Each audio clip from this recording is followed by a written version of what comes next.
welcome to UC Today. I'm Kristian McCann, and today we're taking a closer look at why employee well-being needs to be built into how organizations operated and not just treated as something to manage when things start going wrong. If you're a leader who suspects your organization's approach to well-being is more reactive than it should be, or you're starting to ask harder questions about burnout, workload risk, and what genuine accountability looks like, then stay with us, because we will be hearing a practical perspective from Callum Pennington, co-founder of HBHR, and he will talk to us about the pressures leaders are facing and what it actually takes to make psychological health a priority amongst your workforce. So Callum, thanks for joining us today. No, thanks for having me. Good to meet you, Kristian. Right, well, maybe we could just start with a lay of the land, and that is, what does it actually mean when we say employee well-being is being treated as an afterthought in an organization, and what are signs of that? I'd say, first of all, it's probably quite good to sort of reframe what we mean by well-being as a start off, because I think well-being has got such a broad term, and I think when people think about it, they sometimes default, certainly, most recently, to sort of benefit packages. So there's a lot of well-being spoken about, and you can offer well-being packages for free coffees, gym memberships, apps and stuff like that, which is great, and it certainly has its place. We offer them internally here as well. But when we're talking about well-being, it's a bit more than that, and that's sort of surface level. But when you talk about well-being in an organization, you need to go right back to the start and to the basics of what it actually means. And real well-being is the actual conditions of work. So that is everything from scheduling, pay accuracy, which might sound a bit of a given, but from some of the data that we've got back from clients, it hasn't been. Workload, overtime, stress. And when these things aren't right, it has a serious knock-on effect to everything else. So I think the clearest sign is when it's only talked about when something goes wrong. By that point, the burnout's happened, the individual might be resigning, it's too late, the drop-off's already happened. So another sign of it is that well-being is kind of kept under the HR umbrella. So it's only a HR individual, HR manager, or the HR function that is responsible for well-being, and it can't be. It needs to be embedded into the whole management structure within the organization and the technology that runs with it. And look, if managers don't have visibility, it's typically because not that they don't care, because I'm sure they do, but because either the data doesn't exist in the current system, or it does, but it's kind of buried in 2 or 3 different systems that aren't always talking to one another. And that's kind of why we really exist at HBHR. So we came off the back of the COVID era, where, all of a sudden overnight, people were forced to work from home. Their day-to-day changed overnight. HR couldn't see what rota time and attendance was doing. Payroll didn't know. And you couldn't see the whites of people's eyes in the office. All of a sudden, you're working from home. You couldn't physically see if somebody's struggling. You couldn't physically see if there's an issue there. So you just didn't know. And that's where people then started to realize, actually, there's an issue in the technology here. The issues have always been there, but they were kind of brought to the forefront. So technology is really, really important. And yeah, that's one of the problems that we set out to fix. And I'd like to say we have fixed as well. Okay. Well, when you say you wanted to lay the ground for what well-being means, and then we want to dig into, what you mentioned, some issues in regard to, like, burnout or perhaps retention, but I was wondering, how does like an intentional deployment or intentional strategy of employee well-being kind of miss the issues that are being brought about through bolted on well-being approach? So I guess bolted on is simply, you're treating the symptom, you're not treating the cause. So whether that's doing a survey, or, as I say, offering a free coffee, or reminding someone they've got a gym membership, the intention there's great, but the tool and the timing is just wrong. Because obviously there's a fundamental issue a lot further back that's affecting the day-to-day, and that needs addressing first. And obviously by the time the results come back to a survey, it's too late. So you don't need a survey to tell you when something's wrong. You need to have the data there, and built in is what you need. So built in is when the system already knows. So it's providing that information to you, whether it's persistent overtime or cancelled leave. People are taking off Mondays as a flags that somebody's taken off a few Mondays. It might be absolutely fine. There's no reason for it, but there might be an underlying reason. All of these things should be built into the system, and if they are, that information is then provided to you, as opposed to a manager's waiting until there's a crisis. So it's the difference between a proactive response and a reactive response. Okay, well, building on that through line of when the information is provided to you in a proactive way, what are you hoping that HR professionals or leaders can really start to ascertain from this data once they're able to see some patterns? Now, we actually rolled out a survey ourselves to 2,000 UK employees at the start of the new financial year. The questions were mainly around the changes that were coming into force around payroll changes, statutory sick, etc., etc. But they also dived into more sort of general terms. And some of the stats that came back from that were quite interesting. A few that sort of stood out to me that sort of lean into this were, one of them was 1 in 3 UK workers are one late paycheck away from a financial crisis, and just under a quarter said that pay errors, just being paid incorrectly, made it difficult for them to afford the basics such as rent, food, and energy. Now that's a real material crisis, and it's very difficult for an individual if they are paid late and they've got an issue.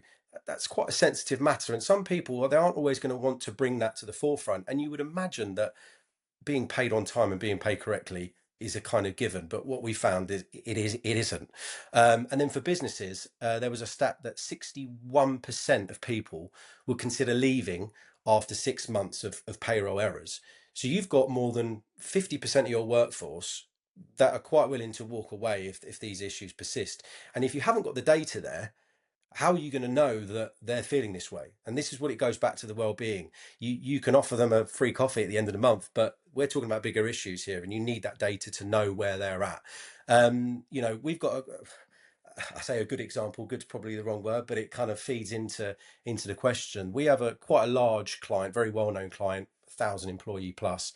They were using another system. They came over to us. They use everything in the system from paid leave through to payroll, and they found out through using our payroll, where we have AI alerts in the system, which essentially will flag any anomaly. So if something doesn't look right when you go to do a pay run, it will flag to say this person, they're paid a bit more than usual, or they're underpaid, or something doesn't look right.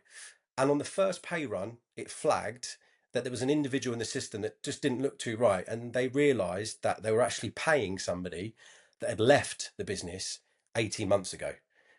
They found through using our tool, through using the AI alerts, that was the case. So, that's just one example where it can go wrong, catastrophically wrong for many people, not just the employees, but for the business themselves. And ultimately, you can't credibly claim to care about your people and the well-being if you can't even get their pay right. Okay, well, that is definitely a cause for concern, and I imagine any companies listening would not be wanting to be in that position where they're paying an ex-employee for 18 months. So let's say they want to avoid that, but they've got their old system, or they've got a system which doesn't offer this kind of level of visibility. What would be the first steps for them in trying to move to a new way of working? I would say that you kind of need to start with an honest question. So if somebody in your team, a manager, comes to you and they're worried about somebody in their team, whether it's burnout or just something around their well-being or their day-to-day, if they ask you that if they bring to you that they've got that query, what could you show them data wise? And if the answer is not much, then that's the problem before anything else. So the first step is you need to unify your data. It's something that we lean on at HBHR. We're all in one, but it really makes a difference. You need to unify your data. If you've got HR in one place, payroll in another, you're running reports manually, it takes missing one element here that's going to have really big consequences somewhere else. And then that feeds into the well-being piece. It can be as small as somebody's annual leave not being calculated correctly. That individual can go and book a holiday with their family. It changes a lot. These little increments change a lot. So unifying information is really, really important. Once you unify your information, then managers can then choose what they see day to day. So they can choose their own dashboard, their own metrics. They can see exactly what they want to see based on their day to day. And the next step is just taking that step and starting to unify it all together. We have a client, Inspired, one of, if not the biggest pet food manufacturer in the UK. Before coming to us, they were all manual. Everything they did was manual. They've got warehouses, lots and lots of staff. They've got drivers, many different areas of the business, rota time and attendance, payroll, growing considerably, very, very fast. And it was becoming really, really difficult for them to manage the day-to-day processes. And if you can't manage the day-to-day processes, how can you then manage the well-being of your people? So they've come on board, and now they're using the full suite of services under HBHR. So that's where it then shifts from, as I mentioned earlier, just a HR responsibility to a genuine leadership and technology responsibility. No, absolutely. Well, there's definitely a real case being built for how everything can be unified, and once it's unified, it really can help improve operations. But I was wondering, maybe we go back to this example where you can see someone's burnout. What have you seen that the data can inform someone to then take actionable steps to then resolve that burnout or move to work at helping that employee stay on side? So I think the most immediate change is that, once people are paid correctly, or there's not errors with their timesheets and things aren't changing last minute, which is affecting their day to day, it sounds basic, but trust goes up. Trust is really important, right? You can't go into work on a Monday morning if you're anxious that you're not going to be paid correctly, if you're anxious that that holiday might not go through. So that's from an employee perspective. For managers, it becomes proactive and not reactive, as we mentioned before. So you're flagging things 2 months early rather than finding out when somebody hands their notice in, or there's another crisis going on internally. And then HR and operations are free to do what they do best and what they should be doing, which is supporting people. We've got a client, very well-known charity, YMCA. They achieved 100% employee engagement by using HBHR. That's something they never had before. They use other systems.